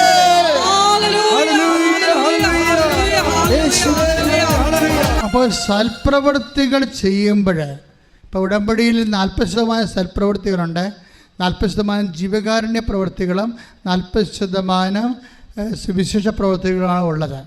ഇതാണ് ഉടമ്പടി പറയുന്ന സൽപ്രവൃത്തികൾ. എന്താണ് നമ്മൾ തോബിത്ത് 12:14-13 വായിച്ചത്? നിൻ്റെ സൽപ്രവൃത്തികൾ എനിക്ക് അജ്ഞാതമായിരുന്നില്ല. മനസ്സിലായില്ലേ? അപ്പോഴേ തോബിത്ത് എന്താ ചെയ്തത്? ഒരു പെന്തക്കോസ്താ തിരുനാൾ ദിവസമാണ്. വിഭവസമർത്ഥമായ മേശ, ആ ഭക്ഷണം കൊണ്ട് മേശ നിറഞ്ഞിരിക്കുക. അപ്പോൾ ഉച്ചക്ക് ഊണ് കഴിക്കാൻ വന്നപ്പോൾ കൊച്ചു തോബിയോട് പറഞ്ഞു, നമ്മുടെ ആൾക്കാർ വല്ലതും ഉണ്ടെങ്കിൽ നീ വിളിച്ചോണ്ട് വാ, അവർ വരുന്നിടത്തോളം കാലം ഞാൻ ഭക്ഷണം കഴിക്കാതിരിക്കാം. മനസ്സിലായില്ലേ? കണ്ടില്ലേ? യേശുക്രിസ്തുവിന് മുമ്പുള്ള നല്ല മനുഷ്യരെക്കുറിച്ച് കണ്ടില്ലേ? തബി ദൈവത്തെ അറിയുന്ന മക്കൾ. പെന്തക്കോസ്താ ദിവസമാണ്, യഹൂദൻ്റെ ഏറ്റവും ശക്തമായ ആഘോഷ ദിവസമാണ്. അപ്പോൾ വിഭവസമർത്ഥമായ ഭക്ഷണം കൊണ്ട് മേശ നിറഞ്ഞിരിക്കുമ്പോൾ തോബിത്ത് ഉച്ചക്ക് ഭക്ഷണം കഴിക്കാൻ വരുമ്പോൾ മകനോട് പറയും, ഞാൻ ഭക്ഷണം കഴിക്കുന്ന മുമ്പ് നമ്മുടെ കൂട്ടത്തിൽ ആരെങ്കിലും പട്ടണങ്ങളിൽ അരഞ്ഞു നടക്കുന്നുണ്ടെങ്കിൽ അവരെ വിളിച്ചോണ്ട് വാ, അവർ വരുന്നവരെ ഞാൻ ഭക്ഷണം കഴിക്കാതിരിക്കാം. ഓ, എന്തൊരു മനസ്സാണ്, എന്തൊരു സഹോദര സ്നേഹമാണ്. അപ്പോൾ ഉടനെ അവൻ പോയിട്ട് പെട്ടെന്ന് പട്ടണത്തിൽ പോയി നോക്കിയിട്ട് പോയി അണച്ച് പെട്ടെന്ന് വരും. എന്താ പറയും, ഒരു മൃഗത്തെ നമ്മുടെ കൂട്ടത്തിൽ ഒരാളെ കൊന്നിട്ടിരിക്കണം അവിടെ. അയ്യോ എന്ന് പറയുമ്പോൾ അപ്പോൾ ഞാൻ ഭക്ഷണം തൊട്ട് നോക്കുക പോലും ചെയ്യാതെ അങ്ങോട്ട് ഓടിയെന്നാണ് ഉച്ചക്ക്. പിന്നെ ആളെ സാപത്തല്ലേ, മറവ് ചെയ്യാൻ പറ്റത്തില്ല. സൂര്യൻ അസ്തമിക്കത്തോളം കാലം ആ ജഡം മറച്ച് വെച്ചിട്ട് അവിടെ കുത്തിയിരുന്നു. അവിടെയാണ് പ്രശ്നം. അപ്പം സൽപ്രവൃത്തിയാണ്. ഇങ്ങനെ നീ ചെയ്യുന്ന സൽപ്രവൃത്തികൾ അത് രഹസ്യമായാലും എനിക്ക് അജ്ഞാതമല്ലെന്നാണ് കർത്താവിൻ്റെ വചനം. ആ സൽപ്രവൃത്തി മാത്രം വായിച്ച് 12:13 ശ്രുതികട്ടെ. ഹല്ലേലൂയ, ഹല്ലേലൂയ, യേശുവേ നന്ദി, നന്ദി, ഹല്ലേലൂയ, ഹല്ലേലൂയ. ഭക്ഷണമേശയിൽ നിന്ന് എഴുന്നേറ്റ് ചെന്ന് മൃതദേഹം സംസ്കരിക്കാൻ മടിക്കാതിരുന്ന നിന്റെ സൽപ്രവൃത്തി എനിക്ക് അജ്ഞാതമായിരുന്നില്ല, ഞാൻ നിന്നോടൊപ്പം ഉണ്ടായിരുന്നു. ആ സൽപ്രവൃത്തി എനിക്ക് അജ്ഞാതമായിരുന്നില്ല. കാരണം എന്താണ്? ആ സൽപ്രവൃത്തി നീ ചെയ്യുമ്പോൾ ഞാൻ നിന്നോടൊപ്പം ഉണ്ടായിരുന്നു. ഞാൻ നിങ്ങളോട് പറയത്തില്ലേ നിങ്ങൾ രോഗികളെ പോയി കാണണം, ആശുപത്രിയിൽ പോയി കാണണമെന്നൊക്കെ. നിങ്ങൾ നഗ്നന്മാർക്ക് ഭക്ഷണം വസ്ത്രം കൊടുക്കണം. ഞാൻ നഗ്നനായിരുന്നു, നിങ്ങളെന്നെ ഉടുപ്പിച്ചു, ഞാൻ എനിക്ക് വിശ്വം നിങ്ങൾക്ക് ഭക്ഷണം തന്നെന്നൊക്കെ പറയുമ്പോൾ നിങ്ങൾ ഭക്ഷണം ഉണ്ടാക്കി എന്തുമാത്രം ആൾക്കാരാണ് ഇന്ന് പാവപ്പെട്ടവർക്ക് കൊടുക്കുന്നത്. പക്ഷേ ഓർക്കുക, അത് ഉടമ്പടി പ്രകാരം കൊടുക്കുമ്പോൾ ഉടമ്പടിയുടെ ഒരു ചിറ്റവൃത്തിയായിട്ട് നിങ്ങൾ കണക്കാക്കരുത്. മറിച്ചെന്താണ്, ആ സമയത്തെല്ലാം ദൈവത്തിൻ്റെ സാന്നിധ്യം ഉണ്ടാകും. ഉടമ്പടി ലക്ഷ്യം വെക്കുന്ന ദൈവത്തിൻ്റെ സാന്നിധ്യമാണ്. അത് നമുക്ക് സമർത്ഥമായി ലഭിക്കുന്ന സൽപ്രവർത്തികളിലൂടെയാണ്. കൈയടിച്ച് കർത്താവ് ഉടമ്പടി എടുത്തിട്ടുള്ള ഞങ്ങൾക്ക് പുത്തൻ പ്രേക്ഷിത ചൈതന്യം നൽകി ആരുടെ പ്രവർത്തികൾ ചെയ്യാനുള്ള വലിയ അഭിഷേകം ഈ ആരാധനയിലൂടെ പ്രദാനം ചെയ്യണമേ. ഹല്ലേലൂയ.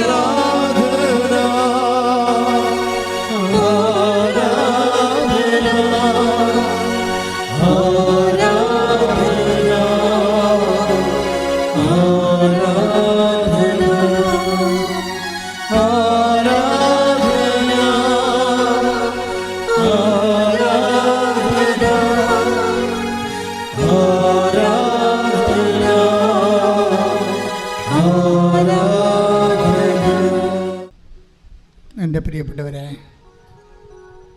കഴിഞ്ഞ ദിവസങ്ങളിലെ കൈ നെഞ്ചത്ത് വെച്ചും വയറെ വെച്ചും ശരീരത്തിൻ്റെ വ്യത്യസ്തങ്ങളായ ഭാഗങ്ങളിൽ വെച്ച് പ്രാർത്ഥിച്ചപ്പോൾ ആ പ്രാർത്ഥന കേട്ടപ്പോൾ ഞാനും എൻ്റെ രോഗാതുരമായ സ്ഥലങ്ങളിൽ എൻ്റെ കൈകൾ വെച്ചു, എന്നെ കർത്താവ് സുഖപ്പെടുത്തിയെന്ന് പറഞ്ഞ് ഒരു സാക്ഷി ഇട്ടിട്ടുണ്ട്. അപ്പോൾ ഇതെല്ലാം ദൈവം പൂർണ്ണമായിട്ട് അംഗീകരിക്കുകയാണ്. നമ്മൾക്ക് തന്ന വെളിപാടനുസരിച്ച് നമ്മളിപ്പോൾ രോഗസൗഖ്യ പ്രാർത്ഥന സമയമാണ്. നിനക്ക് എവിടെയാണ് രോഗമുള്ളത്? ഈ ഓൺലൈനിൽ പ്രാർത്ഥന കേൾക്കുന്നവരും ഈ പ്രാർത്ഥന എപ്പോൾ കൂടിയാലും നിങ്ങൾ കൂടുന്ന സമയത്തൊക്കെ നിങ്ങൾക്ക് രോഗമുള്ളിടത്ത് കൈകൾ വെച്ച് പ്രാർത്ഥിക്കാവുന്നതാണ്. ഇപ്പോഴച്ഛൻ പ്രാർത്ഥിക്കാൻ തുടങ്ങുമ്പോൾ എൻ്റെ മക്കൾ കൈകൾ മാറ്റി മാറ്റി വെച്ചുകൊണ്ടിരിക്കണം. ചിലപ്പോൾ 1, 2, 3 രോഗങ്ങളുള്ള മക്കളുണ്ടാകും. അവിടെ എല്ലാം മാറ്റി മാറ്റി വെച്ച് വിശ്വാസ പ്രമാണം അറിയാവുന്നവർ വിശ്വാസ പ്രമാണം ചൊല്ലിയും അല്ലാത്തൊരു യേശുവേ രക്ഷക എൻ്റെ രോഗങ്ങൾ ഏറ്റെടുക്കണമെന്ന് ആവർത്തിച്ച് പ്രാർത്ഥിച്ചുകൊണ്ട് ഈ രോഗസൗഖ്യമായി നേടാവുന്നതാണ്. ശ്രുതികട ഹല്ലേലൂയ. നല്ലവനായ ദൈവമേ, നിൻ്റെ ഉന്നതമായ നാമത്തിന് സ്തോത്രം ചെയ്യുന്നു. കർത്താവേ, നിൻ്റെ വിശുദ്ധ പൗരോഹിത്യത്തെ മഹത്വപ്പെടുത്തണമേ. കർത്താവേ, സഭയിലുള്ള സാന്നിധ്യം പ്രകടമാക്കണം. 36 വർഷം അർപ്പിച്ച കൃപാന്റെ യോഗ്യതയാണ്. 36 വർഷം അർപ്പിച്ച കൃപാന്റെ യോഗ്യതയാണ്. കൃപാസാൽത്താറെ ജീവനോടെ പ്രത്യക്ഷപ്പെട്ട പരിശുദ്ധ അമ്മയുടെ മാധ്യസ്ഥത്തിൽ കൃപാസാൽത്താറെ പ്രത്യക്ഷപ്പെട്ട പരിശുദ്ധ അമ്മയുടെ മാധ്യസ്ഥത്തിൽ ഞാൻ ഓരോ മക്കൾക്ക് വേണ്ടി നിമിഷം പ്രാർത്ഥിക്കണം കർത്താവേ. ശിസ്തുരോഗികളുമെന്ന് കൈവെക്കണമെന്ന് പ്രാർത്ഥിക്കുന്ന കർത്താവേ. കണ്ണിന് കാഴ്ച മൂടുന്നവരെ കുറയുന്നവരെ കണ്ണുകളെ സ്പർശിക്കണ പ്രാർത്ഥിക്കുന്ന കർത്താവേ. മൂക്കിലെ അഡിനോയിഡ് രോഗികളെ സ്പർശിക്കണ പ്രാർത്ഥിക്കുന്ന കർത്താവേ. ക്യാൻസർ രോഗികളെ സ്പർശിക്കണ പ്രാർത്ഥിക്കുന്ന കർത്താവേ. നടുവെല്ല് എല്ല് വളരുന്നവരെ, എല്ല് ഉന്തിയവരെ അവിടെ എല്ലാം സ്പർശിക്കണ കർത്താവേ. ശരീരത്തിൽ മുഴുവനുള്ളവരെ സ്പർശിക്കണമേ കർത്താവേ. വായു നാറ്റമുള്ളവരെയും വായു ശിഷ്ടമുള്ളവരെയും വായു ക്യാൻസറുള്ളവരെയും സ്പർശിക്കണ കർത്താവേ. ശ്വാസകോശ രോഗികളെ സ്പർശിക്കണ കർത്താവേ. ശ്വാസകോശ രോഗികളെ, ഹൃദയ രോഗികളെ, പ്ലീഹ രോഗികളെ, കരള് രോഗികളെ സ്പർശിക്കണ കർത്താവേ. കർത്താവിൻ്റെ വിശുദ്ധമായ രക്തം, വിശുദ്ധമായ വിശുദ്ധ രക്തം കർത്താവ് ശരീരത്തളിക്കപ്പെടട്ടെ. കർത്താവിന് ഉന്നതമായ നാമത്തിൽ സഭയുടെ അധികാരത്തിൽ കുശിൻ്റെ അടയാളത്തിൽ ഉള്ളംകാലം മുതൽ ഉച്ചവരെ കർത്താവിൻ്റെ രക്തം നിരട്ടെ. വാതരോഗികളെ, വിസർപ്പ രോഗികളെ, സോറിയാസിസ് രോഗികൾ, പിസ്റ്റിലായ രോഗികൾ, PCOD രോഗികൾ, RSS രോഗികളെ, മക്കളില്ലാത്തവർ കർത്താവേ, കർത്താവേ, ഓട്ടിസത്തിൻ്റെ രോഗമുള്ളവർ കർത്താവേ, ഹൈപ്പർ ആക്ടിവിറ്റി ഉള്ളവർ കർത്താവേ, അപസ്മാര രോഗികൾ, ത്വക്ക് രോഗികളെ യേശുവിൻ്റെ ഉന്നതമായ നാമത്തിൽ സഭയുടെ അധികാരത്തിൽ കുരിശിൻ്റെ അടയാളത്തിൽ മാരക രോഗങ്ങൾ, തിരവേദികൾ യേശുവിന്റെ നാമത്തിൽ മനോരോഗങ്ങൾ മാറിപ്പോകട്ടെ. ശ്രദ്ധിക്കട്ടെ.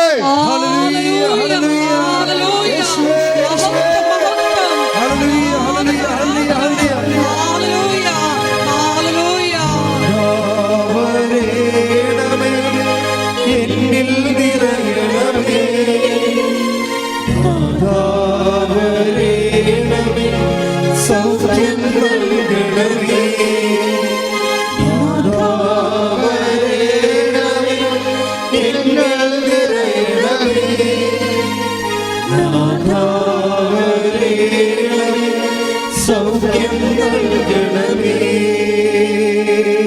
എൻ്റെ പ്രിയപ്പെട്ടവരെ, മക്കളില്ലാത്തവരെ, വിവാഹം ഒത്തുവരാത്തവരെ, സ്ഥലം വിൽക്കാൻ പറ്റാത്തവരെ, ജപ്തി നടപടിയെ നേരിടുന്നവരെ, ജീവിത പങ്കാളിയെ കാണാത്തവരെ, ചിലപ്പോഴേ ചിലരൊക്കെ ഈ ദിവസങ്ങളിൽ പറഞ്ഞായിരുന്നു ഭർത്താവ് കാണാനില്ലെന്ന് പറഞ്ഞ്. അതുപോലെ തന്നെ അകന്ന് താമസിക്കുന്ന ദമ്പതികൾ, ഇപ്പോൾ കേസ് പറഞ്ഞുകൊണ്ടിരിക്കുന്ന ദമ്പതികൾ, എല്ലാവരെയും സമർപ്പിച്ചുകൊണ്ട് പ്രാർത്ഥിക്കുന്ന, കൈകാലുകൾ കൊച്ചി പിടിക്കുന്നവരെ, കൈകാലുകളെ ശോഷിച്ചു പോകുന്നവരെ, തല വലിയ ഉടല് ചെറിയ കുഞ്ഞുങ്ങൾ, ഉടല് വലിയ തല ചെറിയ കുഞ്ഞുങ്ങൾ, കിടപ്പ് രോഗികളെ കുഞ്ഞുങ്ങൾ, മറിഞ്ഞ് തിരിഞ്ഞ് കിടക്കാത്തവർ, നിരങ്ങാത്ത കുഞ്ഞുങ്ങൾ, ഗർഭിണികൾ ഫ്ലൂയിഡ് കെട്ടിക്കിടക്കുന്നവർ, ഗർഭിണികളിൽ കൺവെൻഷൻ രോഗമുള്ളവർ, കുഞ്ഞ് പുറത്തേക്ക് വന്നുകൊണ്ടിരിക്കുന്ന അവസ്ഥയിൽ കിടപ്പ് രോഗികളാണ് ഗർഭിണികൾ, മക്കളില്ലാത്തവർ, ഗർഭിണികൾ, ഗർഭസ്ഥ ശിശുക്കൾക്ക് രോഗമുള്ളവർ, കർത്താവ് സ്പർശിക്കണേ കർത്താവ്. മുടി വല്ലാണ്ട് കൊഴിയുന്നവർ, ഉറക്കമില്ലാത്തവർ, ശരീരം ചൂടാകുന്നവർ, എപ്പോഴും കലഹമുള്ള ഭവനങ്ങൾ എല്ലാം കർത്താവെ ഞാൻ നിനക്ക് മുമ്പേ പോവുകയും പിത്തളവാതിൽ തകർക്കുകയും ഇരുമ്പോടാമ്പൽ ഒടുക്കുകയും മലകൾ നിരപ്പാക്കുകയും ചെയ്യുന്ന ദൈവത്തിൻ്റെ ശക്തി ചൈതന്യം നിന്നിലേക്ക് ആവശ്യപ്പെട്ട് കർത്താവിനെ സംരക്ഷിക്കട്ടെ. എല്ലാ വിടുത, എല്ലാ സങ്കടങ്ങളും, എല്ലാ വിഷമതകളും, തകർച്ചകളും, തടസ്സങ്ങളും യേശു നാമത്തിൽ നീങ്ങിപ്പോകട്ടെ. ശ്രദ്ധിക്കട്ടെ.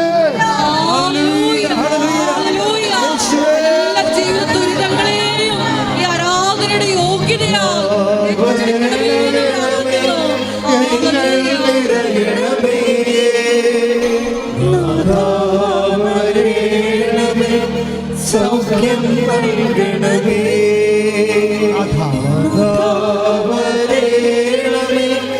എന്നിൽ നിറയണമേ, സൗഖ്യം നൽകണമേ. എൻ്റെ പ്രിയപ്പെട്ടവരെ, ഉദ്യമങ്ങളെ സമർപ്പിച്ച് പ്രാർത്ഥിക്കാം. കൃഷി ഉദ്യമങ്ങൾ, ചിലരുടെ ഏലപ്പാടങ്ങൾ അതുപോലെ നശിച്ചു പോയിട്ടുണ്ട്, അവർ ജപ്തിയായി പോയിട്ടുണ്ട്. ചിലർ റബ്ബർ തോട്ടങ്ങൾ നഷ്ടപ്പെട്ടു പോയിട്ടുണ്ട്. മത്സ്യത്തൊഴിലാളി സഹോദരങ്ങൾ ബോട്ട് കയറ്റി വെച്ചിരിക്കുന്നു, അതിൻ്റെ പേരിൽ ഉണ്ടാകുന്ന പട്ടിണികൾ. അതേസമയം തന്നെ വള്ളംക്കാർ കടലിലിട്ട് ഇറങ്ങാൻ പോകുന്നു. ഈ ഒരു ചാകര മാത്രമാണ് അവരുടെ ഏക പ്രതീക്ഷ. ഓരോരോ സംരംഭങ്ങളും ഉദ്യമങ്ങളും തുടങ്ങാൻ പോകുന്നവരെ, വരുമാന മാർഗങ്ങളില്ലാതെ എങ്ങനെ ജീവിക്കുമെന്നറിയാൻ പാടില്ലാതെ ഓരോരോ ഉദ്യമങ്ങൾ ചെയ്യുന്നവരെ, ഇതെങ്കിലും രക്ഷപ്പെട്ടാൽ മതിയായിരുന്നെന്ന് പറഞ്ഞുകൊണ്ട് ഉള്ളതെല്ലാം ഒരുക്കി വിറ്റും തൂക്കി വിറ്റും പണയം വെച്ചുമൊക്കെ ഓരോ ജോലികൾ ചെയ്യുന്നവരെ, പൗൾട്രി ഫാം, പന്നി ഫാം അങ്ങനെയൊക്കെ തുടങ്ങിയിട്ട് ജനങ്ങളതുകൊണ്ട് ചെയ്യിക്കാത്തതിൻ്റെ പേരിൽ ചെയ്യാൻ പറ്റാതെ പലിശ കൂടി വരുന്നവർ, ഇങ്ങനെ പൊറുതിമുട്ടുന്ന മനുഷ്യർ, ഒരു പണിയും ചെയ്യാൻ പറ്റാത്ത രീതിയിൽ പൊറുതിമുട്ടുന്ന മനുഷ്യർ, അതുപോലെ തന്നെ മദ്യപാനത്തെ ആശ്രിത കാരണം ഒരു പണിയിലും ലഹരി പദാർത്ഥങ്ങളുടെ ഉപയോഗം കാരണം ഒരു പണിയിലോ പ്രാർത്ഥനയിലോ പഠനങ്ങളിലോ ഒന്നും കോൺസെൻട്രേറ്റ് ചെയ്യാൻ പറ്റാത്ത കുടുംബങ്ങൾ, കുടുംബത്തിൻ്റെ ഭാവി ഇരുണ്ടായിരിക്കുന്ന അവസ്ഥകളുടെ പരിശുദ്ധ അമ്മ പൂർണ്ണമായി ഏറ്റെടുത്തുകൊണ്ട് യേശുവിന്റെ നാമത്തിൽ വിടുതൽ പ്രാപിക്കട്ടെ.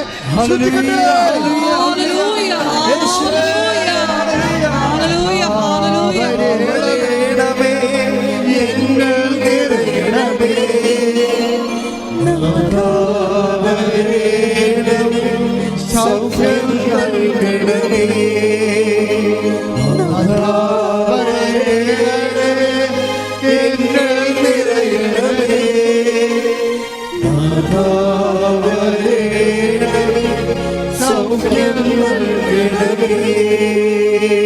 പരിശുദ്ധ പരമ ദിവ്യകാരുണ്യത്തിന് എൻ്റെ പ്രിയപ്പെട്ടവരെ, പരീക്ഷ എല്ലാം കഴിഞ്ഞു, റിസൾട്ടെല്ലാം വന്നു, കുഞ്ഞുങ്ങൾ ഉപരിപഠനത്തിന് വേണ്ടി പരക്കം പായുന്നു. ചിലർക്ക് ഉപരിപഠനത്തിന് എന്താണ് പഠിക്കേണ്ടതെന്ന് ഇപ്പോഴും മനസ്സിലാകാത്തവരുണ്ട്. ചിലർ ഓൺലൈനായിട്ട് അപേക്ഷിച്ചിട്ടുള്ളത് തെറ്റിപ്പോയവരുണ്ട്. ചിലർ ഒരു സ്ഥലത്ത് മാത്രം അപേക്ഷിച്ചിട്ടുണ്ട്, പല സ്ഥലത്ത് അപേക്ഷിക്കുന്നതിന് പകരം ഒരു സ്ഥലത്ത് മാത്രം അപേക്ഷിച്ചിരിക്കുന്നവരുണ്ട്. ഇങ്ങനെയുള്ള പലതരത്തിൽ വിഷമിക്കുന്നവർ, ചിലർ ഓഫർ ലെറ്റർ വന്ന് പൈസയും കൊടുത്ത് വിസ വന്നിട്ടില്ല, ചില ആൾക്ക് തിരിച്ചു പോയവർ തന്നെ അവർ യഥാർത്ഥത്തിൽ ജോലിക്ക് പ്രവേശിക്കാൻ കഴിഞ്ഞിട്ടില്ല. അവിടുത്തെ പരീക്ഷ എഴുതിക്കൊണ്ടിരിക്കുന്നവർ, എഴുതാൻ പോകുന്നവരും അതിൻ്റെ റിസൾട്ട് പ്രതീക്ഷിക്കുന്നവർ, നാട്ടിൽ പോയിട്ട് IELTS MOHും ആദ്യം PSC ഒക്കെ എഴുതിയിരിക്കുന്നവർ, റിസൾട്ട് പ്രതീക്ഷിക്കുന്നവർ, ഇങ്ങനെ ഓരോരോ തരത്തിലും ബാങ്കിൽ അന്വേഷിച്ചിട്ട് പണം കിട്ടാതിരിക്കുന്നവർ, അടുത്ത കുഞ്ഞിനെ പഠിപ്പിക്കാൻ മാർഗമില്ലാതിരിക്കുന്നവർ, ഇവിടെ പോകുന്നുള്ള ജീവിതത്തിൻ്റെ മുന്നിൽ അന്താളിച്ചും പകച്ചും നിൽക്കുന്നവരെ പരിശുദ്ധാത്മ നിറയാൻ വേണ്ടി ഇടിമിന്നൽ പോലെ ശ്രുതിക്കട്ടെ. ഹല്ലേലൂയ, ഹല്ലേലൂയ, ഹല്ലേലൂയ, ഹല്ലേലൂയ. യേശുവേ നന്ദി, ഹല്ലേലൂയ, ഹല്ലേലൂയ. ആരാധന, ആരാധന. ഹല്ലേലൂയ. യേശുവേ നിറയണമേ, ആരാധന. സൗഖ്യം നൽകണമേ, നാഥാവരേണമേ, എന്നിൽ നിറയണമേ, നാഥാവരേണമേ, സൗഖ്യം നൽകണമേ. സംസാരിക്കാത്ത കുഞ്ഞുങ്ങൾ, നടക്കാത്ത കുഞ്ഞുങ്ങൾ, സംസാരിക്കാത്ത വ്യക്തികൾ, മുതിർന്ന വ്യക്തികൾ, വിവാഹം ഒത്തുവരാത്തവർ, എല്ലാവരെയും സമർപ്പിച്ചുകൊണ്ട് പ്രാർത്ഥിക്കുന്നു. കടകമ്പോളങ്ങളും വ്യാപാരശാലകളിലും പണം മുടക്കിയിട്ട് പണം തിരിച്ചു കിട്ടാത്തവർ, കച്ചവടമില്ലാത്തവർ, കുടുംബ ചെലവ് കഴിയുന്നതിന് പോലും കടം മേടിച്ച് കഴിയുന്നവരുണ്ട്. എല്ലാവരെയും സമർപ്പിച്ച് പ്രാർത്ഥിക്കുന്നു. മക്കൾക്ക് പൈസ അങ്ങോട്ട് അയച്ചു കൊടുക്കുന്ന മാതാപിതാക്കന്മാരുണ്ട്, അവർക്ക് ജോലി ഇതുവരെ കിട്ടാത്തത് കാരണം. എല്ലാവരും സമർപ്പിച്ച് പ്രാർത്ഥിക്കേണ്ട സമയമാണ്. കോടതിയിൽ കേസ് കിടക്കുന്നവരുണ്ട്, കേസിൽ പോകുന്നവരുണ്ട്, ഇതുവരെ കേസ് പിടിക്കാത്തവരുണ്ട്, ജഡ്ജ്മെൻറ്റ് പ്രതീക്ഷിക്കുന്നവരുണ്ട്. എല്ലാവരും സമർപ്പിച്ച് പ്രാർത്ഥിക്കുന്നു. ഭാര്യാഭർത്താക്കന്മാരുടെ വീടുകൾ തമ്മിൽ കലഹത്തിലും അകൽച്ചയിലും കഴിയുന്നവരുണ്ട്. മക്കൾ പലതരത്തിലുള്ള സ്വഭാവങ്ങളിലും ശീലങ്ങളിലും ബന്ധനങ്ങളിലും അകപ്പെട്ടു പോയ മക്കളുണ്ട്. കുടുംബത്തിന് മക്കൾ നഷ്ടപ്പെട്ടവരും മക്കൾക്ക് കുടുംബം നഷ്ടപ്പെട്ടവരുമുണ്ട്. എന്ത് ചെയ്യണമെന്ന് അറിയാൻ പാടില്ലാതെ കുഴങ്ങിയിരിക്കുന്ന നരകതുല്യമായ ജീവിതാവസ്ഥയോട് കടന്നു പോകുന്നവരുണ്ട്. എല്ലാവരും സമർപ്പിച്ചുകൊണ്ട് പരിശുദ്ധ അമ്മയുടെ മധ്യസ്ഥത്തിൽ സമർപ്പിച്ചുകൊണ്ട് ഈശോയുടെ വലിയ സത്യത്തിലേക്ക് ആവശ്യിക്കാൻ വേണ്ടി ഇടിമുഴക്കം പോലെ ശ്രദ്ധിക്കട്ടെ. ഹല്ലേലൂയ, ഹല്ലേലൂയ, ഹല്ലേലൂയ. യേശുവേ ഹല്ലേലൂയ, ഹല്ലേലൂയ.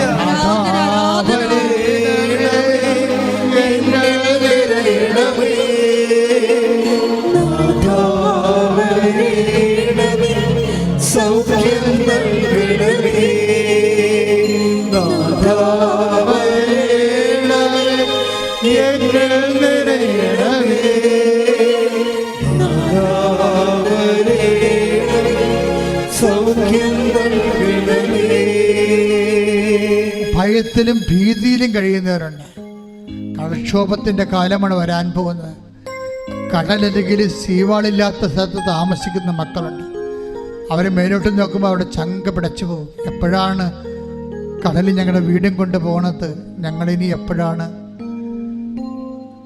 ഈ തീരത്ത് നിന്ന് അസ്തമിച്ച് പോകണമെന്നറിയാതെ നിസ്സഹായ നിൽക്കുന്ന മക്കൾ. മലമ്പ്രദേശങ്ങളിലെല്ലാം താമസിക്കുന്ന മക്കളെ സംബന്ധിച്ച് പ്രാർത്ഥിക്കണം.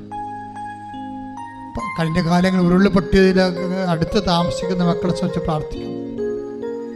കഴിഞ്ഞ കാലങ്ങളിൽ പ്രളയം വന്നപ്പോൾ അവിടെ നിന്ന് പോകേണ്ടി വന്ന മക്കളും, എല്ലാ കാലത്തും മഴ വരുമ്പോൾ പ്രളയമായി പോകുന്ന സ്ഥലങ്ങൾ, അതെല്ലാം ശാശ്വതമായി പരിഹരിക്കാൻ ഒരു വഴിയും കാണാതെ ഭരണകൂടം പകച്ചു നിൽക്കുന്ന സമയങ്ങൾ ദൈവമേ അങ്ങക്ക് മാത്രമേ അങ്ങയുടെ മക്കളെ സംരക്ഷിക്കാൻ കഴിയത്തുള്ളൂ. കർത്താവെ, പ്രളയഭൂമി ജീവിക്കുന്ന, ഉരുൾപൊട്ടുന്ന ഭൂമി ജീവിക്കുന്ന, കടൽ കയറുന്ന ഭൂമി ജീവിക്കുന്ന, പ്രകൃതിയുടെ ദുരന്തങ്ങളെ ജീവിക്കുന്ന മക്കളെ നീ പൂർണ്ണമായി ഏറ്റെടുക്കണമേ. കണ്ണീരോടെ പ്രാർത്ഥിക്കുന്ന ശ്രദ്ധിക്കട്ടെ.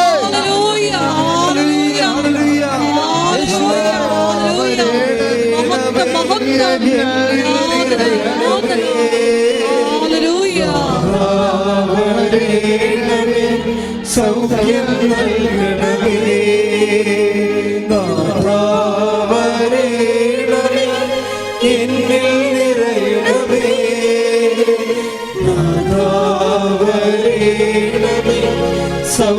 നൽകണമേ.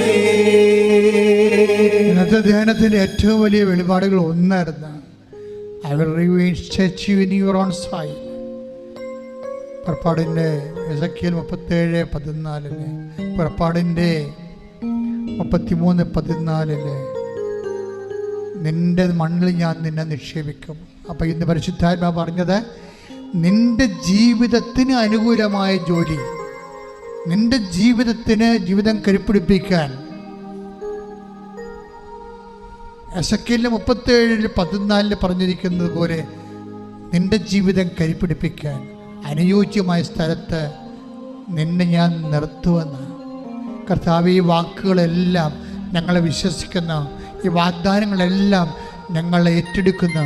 അതിനുവേണ്ടി സൽപ്രവൃത്തികൾ ചെയ്യുമ്പോൾ തോബിത്തിൻ്റെ 12:13 അനുസരിച്ചുകൊണ്ട് നിൻ്റെ സാന്നിധ്യം, നിൻ്റെ സൽപ്രവൃത്തികൾ എനിക്ക് അജ്ഞാതമായിരുന്നില്ല, ഞാനിവിടെ ഉണ്ടായിരുന്നു പറഞ്ഞ കർത്താവ് സാന്നിധ്യം എല്ലാ മക്കളുടെ ജീവിതത്തിൽ കർത്താവ് അങ്ങനെ സാന്നിധ്യമായി നിറഞ്ഞു നിൽക്കണമേ. എല്ലാവർക്കും അവരുടെ ജീവിതത്തിന് ആവശ്യമായ ഉപരി വിദ്യാഭ്യാസത്തിൻ്റെ അഡ്മിഷൻ കിട്ടാനും കർത്താവ്, ജോലി ലഭിക്കാനും പരിശുദ്ധമ്മയുടെ മധ്യസ്ഥത്തിൽ യേശുവിന്റെ നാമത്തിൽ സമർപ്പിച്ചുകൊണ്ട് ശ്രുതിക്കട്ടെ. ഹല്ലേലൂയ, ഹല്ലേലൂയ. വരേണമേ, എന്നിൽ നിറയണമേ. നാഥാ വരേണമേ, സൗഖ്യം നൽകണമേ. നാഥാ വരേണമേ, എന്നിൽ നിറയണമേ. നാഥാ വരേണമേ, സൗഖ്യം നൽകണമേ. നിൽക്കുക മക്കളെ, മൗനമായി. എന്തെങ്കിലും വിഷയം അച്ഛൻ വിട്ടുപോയിട്ടുണ്ടെങ്കിൽ ഇപ്പോഴ് അമ്മ നിങ്ങൾക്ക് വേണ്ടി മധ്യസ്ഥം വയ്ക്കുന്ന സമയത്ത്, ദിലകുമാറിൻ്റെ മുന്നിലായിരിക്കുന്ന സമയത്ത് ഇപ്പോഴും ഓർക്കുക. അച്ഛൻ അത് പ്രാർത്ഥിച്ച പോലെ തന്നെ ഇപ്പം നിങ്ങൾക്കും പ്രാർത്ഥിച്ചാൽ ഈശോ നിങ്ങളെ സഹായിക്കുക. എന്തെങ്കിലും അച്ഛൻ വിട്ടുപോയിട്ടുണ്ടെങ്കിൽ, ഏതെങ്കിലും വിഷയം വിട്ടുപോയിട്ടുണ്ടെങ്കിൽ, നിങ്ങളുടെ ഏതെങ്കിലും വിഷയം വിട്ടുപോയിട്ടുണ്ടെങ്കിൽ ഇപ്പോൾ കണ്ണീരോടെ ഓർത്ത് മാതാവിൻ്റെ മധ്യസ്ഥ ഈശോയ്ക്ക് ഏൽപ്പിക്കുക.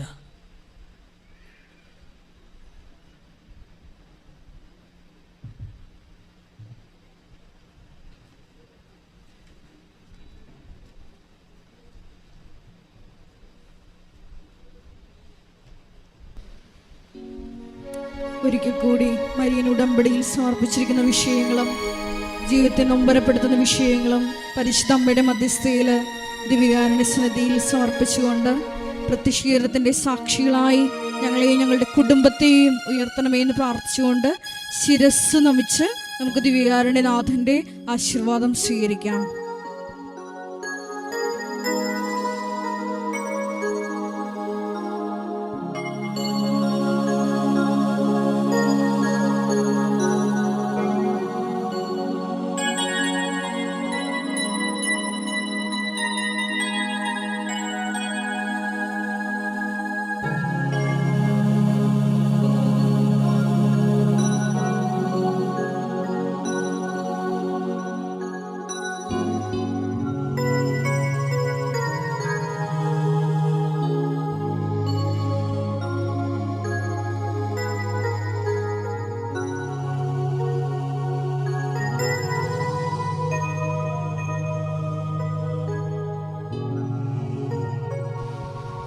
പരിശുദ്ധ പരമമാ ദിവ്യകാരുണ്യമേ,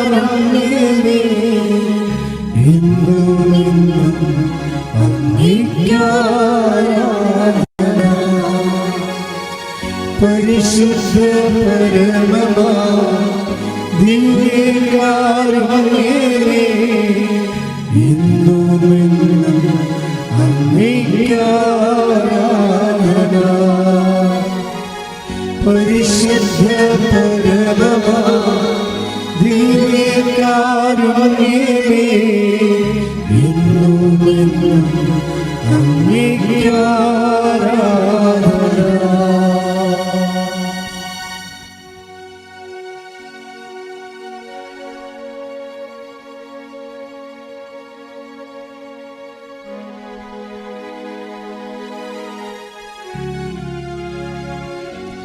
ആമേൻ